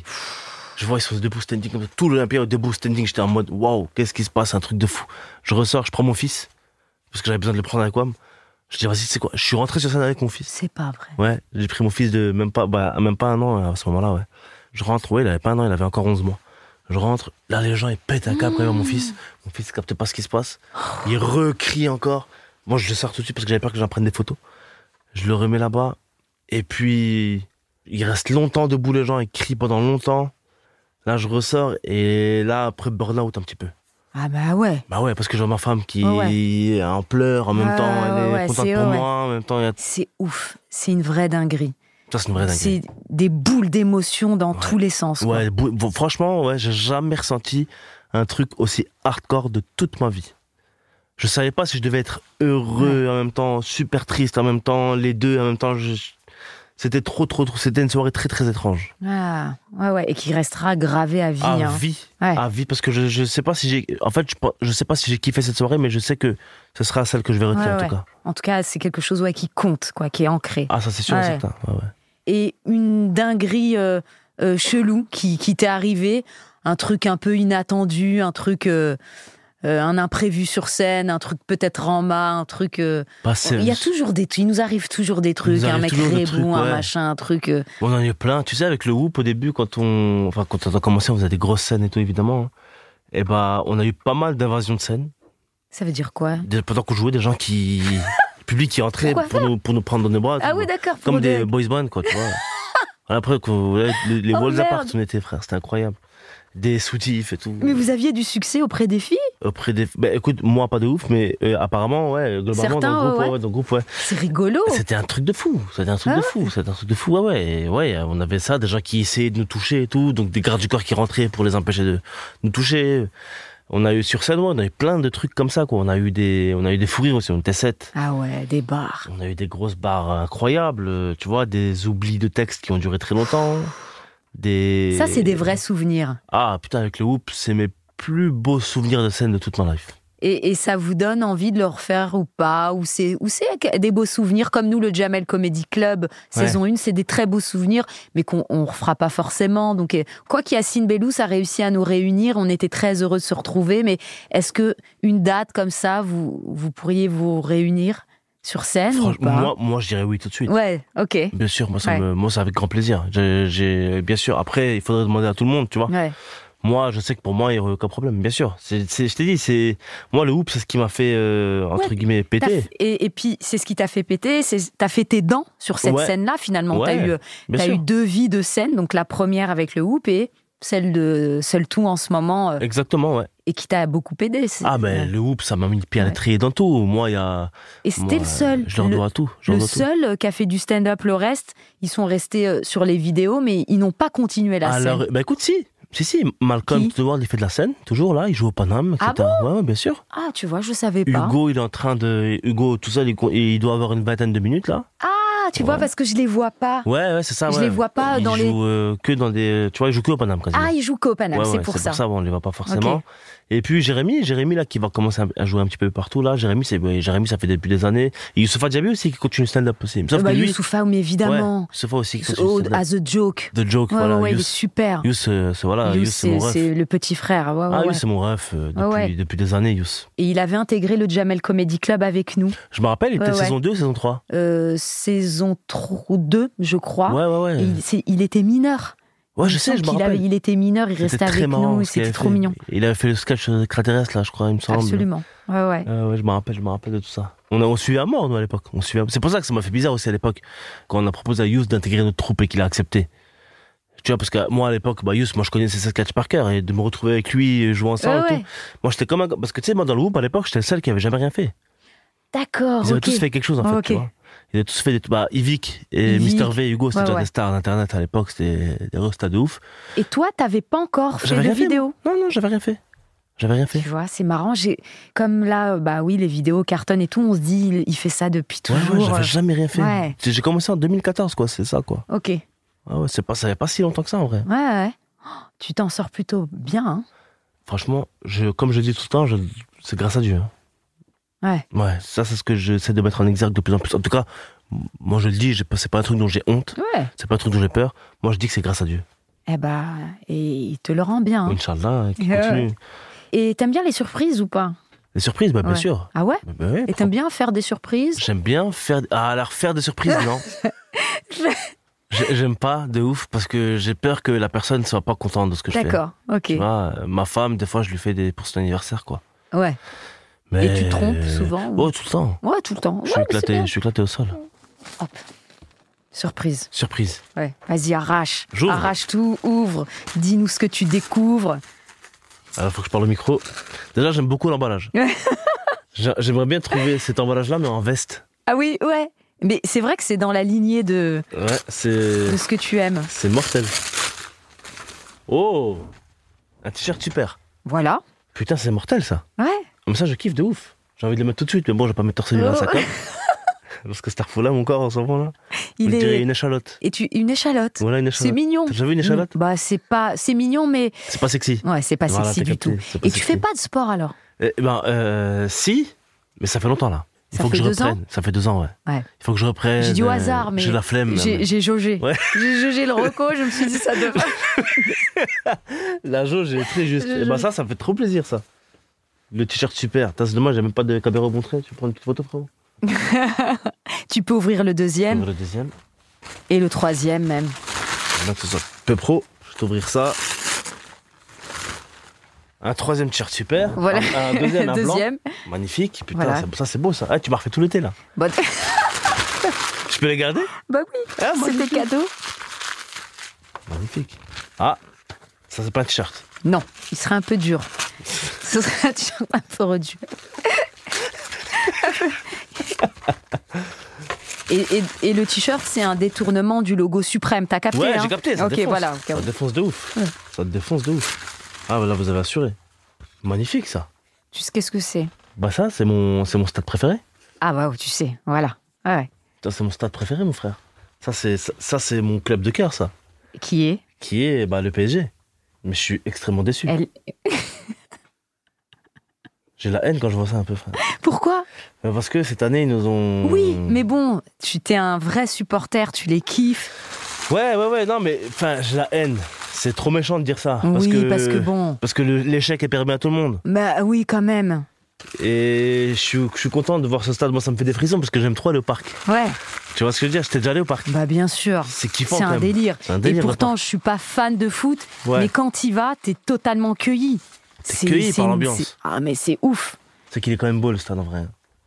C'est beau Paris. Hein. C'est beau. Et un dernier une petite. Ah, ça c'est clin d'œil. C'est pas un t-shirt non plus. C'était la vanne longtemps. Il serait un peu redu, ok. Les premiers airs de hip-hop, illustrés par Aurélie Guirey. C'est pas très hip-hop comme prénom, mais ça a l'air d'être bien. Attends, ça a l'air pas mal. Ça, et c'est pour l'enfant. Ah, tu vois. Ah, c'est mortel ça. Ouais. C'est bien, on va le prendre d'où il vient un petit peu. Voilà, c'est ça. C'est mortel. Faut pas perdre le nord. Ah, mais ça défonce. Mais oui. Ah, mais ça défonce, ça défonce. Ah, merci. Alors là, franchement, ça tue. Tu me diras si l'enfant a aimé. Mais ça déchire. Parce que tous les livres d'enfants, ils sont très relous en fait. Attends, mais c'est génial ça. Mais c'est génial. Mais parce que c'est comme ça, c'est pas boring pour toi. Ah bah bien sûr. Attends, ça veut dire que ça t'explique un peu l'histoire du hip-hop. Mais oui, pour les petits. C'est ce qu'on aime quoi. Comme Master Flash, ah ouais, des années, ok, MC Solar. Un livre sonore, voilà, c'est ça. Il y a 5 tubes. C'est super, putain de merde. Ça tue vraiment, ça, je savais pas que ça existait. Elle est très forte cette dame d'avoir fait ça, c'est très cool. Putain, c'est très intelligent d'avoir fait ça. Ouais. Merci beaucoup, ça c'est putain de cadeau de ouf aussi. Ah, franchement, t'as assuré, Amel, hein. J'ai envie de faire une dinguerie, mais je t'invite aussi, moi. Je vais t'offrir des trucs de ouf. Ça tue, franchement, merci beaucoup, ça tue. Et dis-moi, avec plaisir, et t'es allé jouer il y a pas longtemps là en Tunisie, ça s'est fait un peu à la dernière minute. Ah ouais, laisse tomber. Et en fait, je sais pas si tu y avais déjà joué ou pas. Non, c'était la première fois. Donc c'était la première fois. Ouais. T'es d'origine, enfin t'as des origines tunisiennes. Exactement. Et ça fait quoi de jouer au Deblé? Moi je l'ai fait, j'ai joué au Maroc. J'étais tellement proud, tu vois, fière et tout. J'étais trop content, je voulais que ça se passe bien. Est-ce que t'as eu ce sentiment? En plus, ça s'est fait à la dernière. Pourquoi tu l'as pas fait plus tard? Est-ce que c'est parce que c'est le Hakim qui a besoin de remplir sa journée? Ouais, c'est ça. Et parce qu'à la base, tu y allais en détente ou... Tu veux que je t'explique la vérité? Bah oui. Bah, je vais te donner la vérité. Ah laisse-moi juste aller m'ouvrir une petite netka parce que je suis pas en arabe. Bah ouais. Attends. Comment t'as fait, quoi? Pourquoi tu devais aller en Tunisie, déjà? Je vais te donner la vraie version. T'es au courant ou pas? Non. Enfin... Personne t'a rien dit? J'ai rien cherché. Regarde. Alors, je devais partir en Guadeloupe. Si, tu m'as dit. Tu m'as dit, je dois aller en Guadeloupe. Sauf que... Ça s'est annulé. En fait, non, c'est pas que ça s'est annulé, c'est que j'ai perdu mon passeport. Ok. Donc, il est 3h du matin, avec Fadi, on cherche dans toute la maison, on trouve pas le passeport. Donc, j'ai pas mon pièce d'identité non plus, parce qu'évidemment, c'est un pays francophone, donc on peut... Ouais. Mais je trouve rien. On annule la Guadeloupe. Putain, mais... tu es vraiment désorganisé ou tu perds souvent des choses? Non, je suis très désorganisé dans ma vie. Ok, donc tu perds ça. Je perds souvent des choses, ma vie c'est un bordel de ouf. On annule la Guadeloupe. Ouais, on annule la Guadeloupe. Ça devait être des vacances. On devait partir 4 jours en vacances, en Guadeloupe. C'était déjà très peu. Mais parce qu'on devait rejoindre la meilleure pote de Fadili et tout, c'était prévu, j'étais consentant avec cette idée, il n'y a pas de problème. On était content d'y aller d'ailleurs. Ça s'annule. Ça s'annule. Fadili a le seum.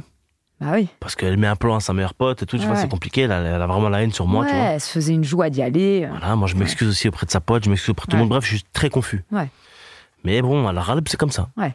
Et le lendemain, on cherche encore, parce qu'on avait encore l'espoir de trouver le passeport, et effectivement, on le retrouve sous le putain de canapé. Putain, mais qu'est-ce qu'il faisait là? Mais c'est pas grave. C'est pas grave. Il était là, on en le tout trouve. cas. Bon, il s'avère que malheureusement, il est trop tard pour prendre un avion en Guadeloupe encore. Parce que l'avion est dans 1 heure, le temps qu'on arrive à Orly, c'est cuit. Bon, ok. Fadili, viens, on va en Tunisie. Tu dis bon, allez. Ouais, c'est à côté, c'est à 2 heures. Ça te permettra, voilà. Comme mon ça, épouse va pouvoir un peu moins dégoûté. Voilà, tu vois. Elle me dit, ouais. Donc, vous y allez. Donc, on va en Tunisie. Pas forcément dans la ville de ta famille. Non. Dans un truc, une station balnéaire. Voilà. Ouais, on va à Gamart, plus précisément. Allez. On va à Gamart. On se pose au Four Seasons de Gamart. Machallah. Ouais, c'est carré là-bas. Ouais, c'est vraiment carré. 16 € la brique, c'est mortel. Donc on arrive à Gamart et là on est dans un hôtel, on kiffe, la chambre est super, le petit il est content, il fait beau, il court, il cavale, il mange bien, on fait goûter la harissa, tu connais. Et bon, moi j'ai des potes là-bas sur place, donc on va manger avec des potes le soir et tout, au Ramadan. La ville elle est incroyable, on a Sidi Bou Saïd et tout, il y a plein de gens, c'est une bête d'ambiance magnifique. Mais le lendemain, je savais pas trop quoi faire et je décide d'appeler un pote à moi, producteur. Qui était sur place. Qui était sur place, ouais, un Tunisien de là-bas, quoi. Samy, il s'appelle. Je dis, frérot, je suis en Tunisie, c'est comment? Il y a moyen de faire un spectacle. Il me dit, il était samedi. Ouais. On était samedi. Ouais. Il me dit, ouais, Hakim, ça va et tout? Je fais, ouais, ça va. Il me dit, tu repars quand? Je dis, mardi. Il me dit, frère, t'es sérieux, là? On est samedi, tu veux faire un spectacle quand, là? Et je dis, frérot, je sais pas, propose un truc. Dimanche? Oui, ouais, je lui dis soit demain, soit lundi. Il me dit, on n'aura jamais le temps de remplir et tout. Je dis on tente. Je m'en bats les couilles si on remplit pas, c'est pas grave. Je dis, au moins on rigole, quoi. Et tu dis, la force de mes réseaux, peut-être? Ouais, je me suis dit, avec mes réseaux, c'est bon, normalement. C'est ce que je me suis dit. Donc, comment il trouve la salle? Lui, c'est un producteur là-bas, tu sais, c'est le producteur de Nidal. Tu connais Nidal? Ouais. Donc, c'est le producteur de Nidal, donc son manager aussi. Donc, il y a des salles, c'est quoi, une salle, un théâtre ou... Ouais, c'est une salle de cinéma. Resto? C'est une salle de cinéma. Ok, comme au Maroc, le Megarama. Qui s'appelle l'Agora. L'Agora, ok. Ouais, voilà. Excellente la salle d'ailleurs, magnifique. Donc, qui était dispo? Ouais, qui était dispo, normal, parce que le Ramadan, ça joue pas. Ouais. Et surtout, il avait réussi à me trouver un lundi soir. Ok. Donc, le surlendemain, quoi. Il ouvre la billetterie. En 5 minutes, le premier spectacle, tout est vendu. Qu'est-ce que tu racontes? Tout est vendu. Mais qu'est-ce que tu racontes? Je te jure que c'est la vérité, tout est vendu. Et à ce moment-là, tu te dis quoi? C'est mes réseaux, parce que là, t'as fait une vidéo, les gars, je suis à Tunis, on fait un truc de dernière minute, passer le mot aux Tunisiens qui sont sur place. Même pas, juste mis un mot écrit. Au début, juste mis un mot écrit, voilà, écoutez, je joue mon spectacle le lundi soir. Voilà, il y a la billetterie qui est ouverte. C'est génial. Et la jauge, c'était combien? La jauge, c'était une 130, 140, 130, comme ça. Plein. Du coup, on en a mis une deuxième pour jouer 2 fois. Oui, c'était plein en 5 minutes. Donc la journée, t'étais en piscine, et à ton épouse, t'as dit, attends, je vais faire un truc vite fait. Elle était choquée de ouf. J'ai une course à faire pendant 1 heure. Tu vas, tu reviens. Elle était choquée. Ton épouse a dû se dire, mais c'est pas possible, il a organisé. Quand j'ai Fadili, je joue un spectacle lundi. Et en plus, je suis complet. Je suis en tournée. Je suis en vacances, mais... Ouais. Mais chérie, je suis en tournée aussi. Ouais. Vite fait, je reviens. Je fais aller. Elle a pété un plomb, mais elle était super. Génial, elle a trouvé ça vraiment. Absolument, bien sûr. Elle a dit, viens, on le fait et tout. Elle était trop contente, celle qui a fait l'annonce et tout. Et donc, après, je mets la deuxième date en ligne. Elle se vend pareil en 5 minutes. Et après, je me suis arrêté là. J'ai juste fait 2 dates. Donc, il y a un vrai potentiel là-bas. T'es attendu, ils sont très fiers. Ah, mais là, je leur ai promis de venir faire une très grande salle, là. Et alors, j'ai une question au moment où tu joues ton spectacle là-bas. Est-ce que, quand on est au Deblé, est-ce qu'on réadapte des choses ou pas? Alors, pas du tout. Rien. Pas une seule comme seconde. Tu es, comme tu vas. Ouais. Si ça parle un peu de sexe ou machin, est-ce que tu vas... Ou des petits gros mots, tu vas les enlever ou pas? Non, j'ai rajouté. Donc... Ouais. J'ai rajouté. Non, parce que je me suis dit qu'en fait... C'est pas parce que Théo Deblé est en période de Ramadan, au contraire. T'as joué vers 22h, après j'ai joué à le 21h, j'ai 21h15 le premier et 22h30 le deuxième. Donc juste après le ftou là-bas, c'est tôt, c'est à 19h, c'est à 18h57. Okay. Donc les gens veulent rire. Il faut pas se dire ça en fait quand on joue au Maghreb. Faut pas se dire je vais changer. Ah non, il faut jouer ton truc tel que toi tu sens. Tu sais, si les gens te suivent, c'est parce qu'ils t'aiment bien. eux, il faut leur donner ce dont ils connaissent de toi. Tu vas pas venir faire autre chose parce que c'est des gens soi-disant plus fragiles. Parce que c'est un pays musulman. Faut faire attention. Maintenant, c'est pas comme ça qu'il faut penser. Tu vois ce que je veux dire? Eux, c'est ton public. Tu vois, et puis après, on n'est pas non plus les mecs les plus hardcore du monde, tu vois. Non, on fait des blagues sensées, on manque de respect à personne, tu vois, nous, on a la prétention de vouloir faire rire, tu vois, pour le moment, on n'a pas envie de blesser des gens, donc tant qu'on blesse personne, je pense que ça va. Et tu as joué à Dubaï ou pas? J'ai joué à Dubaï, bien sûr. Et est-ce que, pareil, tu es venu avec ton texte? J'ai joué 2 fois à Dubaï. Oui, la fois où... Une fois, j'étais avec Ahmed, Sparrow et Kevin Razi, et une fois, je suis parti avec Gad et Redouane. Et les 2 fois, moi, c'est très bien passé. Et t'as adapté, toi aussi? T'as dû adapter? Non, pas du tout. J'ai pas joué, moi. Ah, t'as pas joué? J'ai pas joué, T'as eu oui dire que... Non, je me posais la question, est-ce que certains... Moi, j'adapte pas. J'y vais tel que je suis. Ah bah, bien sûr. Voilà, mais je me dis, est-ce que certains adaptent ou font attention, je ou pense machin. qu'il y a des gens un mec comme Ahmed Sparrow, par exemple, plus, ce qu'il fait souvent, et je trouve ça fort de sa part, c'est que lui, il rajoute des vannes sur le pays. Oui, c'est extraordinaire. Ça, il le fait au début, ça, à chaque fois. Fort, ça, il le fait tout le temps au début, ça, c'est très bien de le faire, je pense. Mais moi, alors ça, c'est pas vraiment... Il s'adapte au pays dans lequel il est, ou la ville dans laquelle il se trouve, mais c'est pas vraiment d'adaptation, entre guillemets, culturelle. Il dit, voilà, moi, je suis arrivé, il dit la vérité, j'ai vu ça, vous avez ça c'est bizarre, ou ça, machin, j'ai remarqué ceci, cela. Très marrant à chaque fois, en plus. Et les gens sont très contents, parce qu'ils se disent, oui, il les a vécus directement, quoi. Non, mais il a raison de faire ça, bien sûr. Le seul pays dans lequel j'ai dû m'adapter, je sais pas si toi ça te l'a fait, ou c'est Montréal. Ouais, Montréal, ouais. Voilà, Montréal. T'es obligé de t'adapter. Là, j'ai pris un bide, frère. Ah, moi, j'ai pris un ou 2 bides aussi, assez saugrenu. Un bide, frère. C'est dur, hein? Il y en a, j'ai vu, ils pleuraient. Hein. Ah oui. Moi, j'ai gardé ma dignité, je parais pleu. C'est dur, parce que ils comprennent pas, il y a des mots qu'ils comprennent pas. C'est déstabilisant, hein. Tu ressors, puis ils sont petits gens, ils te regardent comme ça, genre... Ouais. Ils sont gentils, les pauvres, en plus. C'est vrai qu'ils sont gentils. Et c'est horrible. T'as pris un beat fort, tout le long? Non, quelques vannes. Quelques vannes qui ont marché, mais comme le bide était là, c'était le bide qui a pris un peu le dessus quand même, tu vois, l'ambiance générale. Ça arrive, hein. Et c'était vraiment, elle est mignonne. Tu sais, parce qu'ils sont tellement petits gens, c'est, oh allez, elle est mignonne. Mais toi, tu ressors de là frustré parce qu'en vrai, tu sais que t'es rama. Et tu viens de te manger. Et tu rebosses, et parce que les mots, c'est pas pareil, etc. Et après, ça s'est très bien passé, mais il faut vraiment bosser là-bas. Ah ben, moi, j'ai mis un soir d'adaptation. J'ai joué 3 fois. Une fois à l'Abreuvoir, que je conseille, c'est encore un partenaire, c'est Anas qui est déjà encore là-bas, il me semble. Après, avant de jouer au Bordel, on a joué dans un ou 2 autres endroits avec... Le Couscous Comedy Club. Et on a joué au Couscous avec Mehdi, il me semble. C'est des super comedy clubs. S'il y a des stand-uppers qui vont là-bas, n'hésitez pas à aller là-bas au Bordel Club.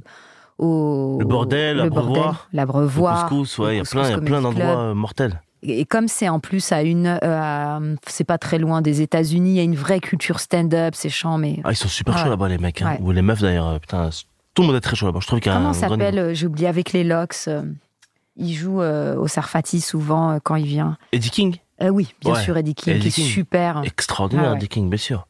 Non, ils ont beaucoup de talent là-bas. Il y a aussi Virginie Fortin qui vient quand elle joue. Elle joue au Sarfati aussi. Très très chaude. Écoute, qu'est-ce que je voulais te dire d'autre? Qu'est-ce que je peux te souhaiter pour le futur, la suite? Frère, moi, me souhaiter, c'est que les gens ne nous fassent pas de mal. Ouais. Voilà, éviter le mal, éviter le malheur. Voilà, le malheur. On n'a plus ce truc-là, de ce terme malheur. Et c'est tout. Le reste, Dieu est là, hein, t'inquiète. Hein. Ouais, et t'as pas un projet en tête que t'aimerais faire ou... Que j'aimerais réaliser? Ouais.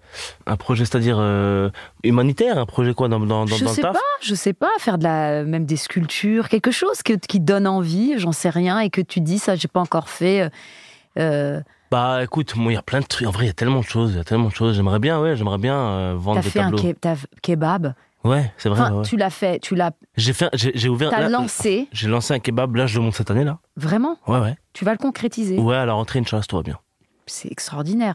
Mais un kebab normal ou un kebab un peu zama? Un peu dance floor. Un peu. Un kebab.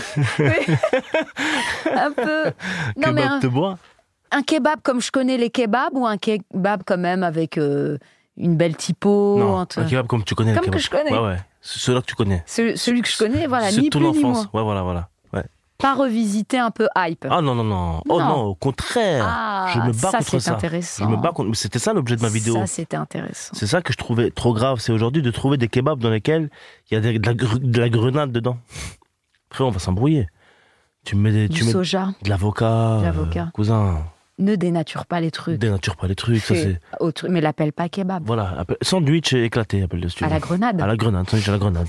Respecte les gens, fais ce que tu veux, mais moi, le kebab, pour moi, il faut que ce soit sale, quoi. Il faut que tu risques l'intoxication. C'est bien parce que ça va au-delà, ça parle de la gentrification. Ça veut dire, tu vois.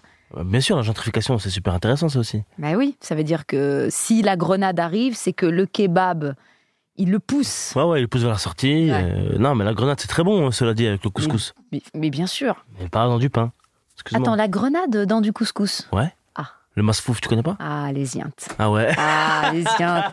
Et le poisson, et les grenades. Non, mais ça, ouais, moi j'aime beaucoup la grenade. On parle de la grenade. La grenade, ouais. De la grenadine, quoi. C'est super bon. Moi, je mets du couscous, moi. Ah, je savais pas. Ah ouais? Ouais. Tu fais pas ça? Never. Jamais de la vie. Mais masfouf, tu connais masfouf? Mais jamais de la France. Mais tu mets quoi dans du couscous, toi? Tu mets quoi? Des masfouf. Non, je mets des carottes, des navets, de la sauce, c'est très classique. Mais tu manges pas le couscous sucré? Alors, Hakim. Non, en vrai? Non. Mais faut que je te fasse goûter ça. Alors, il y a un peu avec le sucre glacé. Oui. C'est ça? Non, mais ça, c'est pas ça. C'est pas ça, non, c'est pas ça. Non, je mange pas. Ah ouais, le matin, tu manges pas ça? Non. Couscous avec des dattes. Ah, dès le matin. Du raisin. Waouh. Des grenades. Mais on est proche d'un truc bobo, là. Hein. Non, mais je te jure, ça fait des années que je mange ça. Ça fait bowl, un peu, les bowls, un peu. les bowls, un peu. On n'est pas loin de ce rue bail-là, des Abbesses. Mais c'est trop bon. Ah ouais, je savais pas. Et ben voilà, tu m'en feras un. Ah, je t'en ferai un grand plaisir. Je sais pas si tu sais les faire, mais au moins je suis un bête de cuistot. Sérieux? Ouais, mais en plus, c'est pas compliqué pour le coup, ça. Ah, okay. Je suis un bête de cuistot.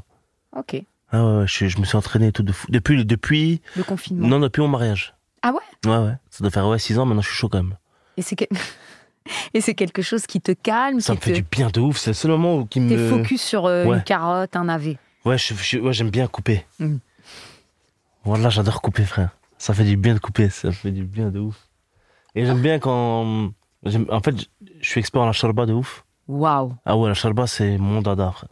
J'ai une charba exceptionnelle. Wow, mais je t'en prie, fais-moi un... Mais je te promets que je vais t'en faire une. Faire une. Ouais. Et tu me ramènes ça en Tupperware. Ouais, je te ramène avec grand plaisir. Qu'est-ce qu'on a des Tupperware dans nos cuisines, je te dis pas. Ah ouais, c'est trop. C'est trop. Ah, c'est trop abusé. Eh bien, je te donne et tu me ramènes. Ouais, tu me rends. Mais c'est pratique.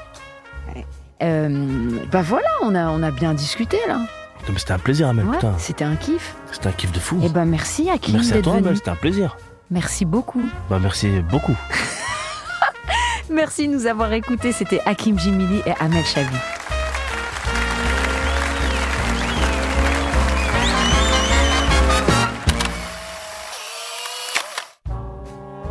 Dinguerie Room est un podcast original Engel présenté par Amel Chabi. Productrice Clémence Friès, réalisateur Raphaël Fruchard, ingénieur du son Thomas Gabriel, coordinatrice de production Alix Pénichon.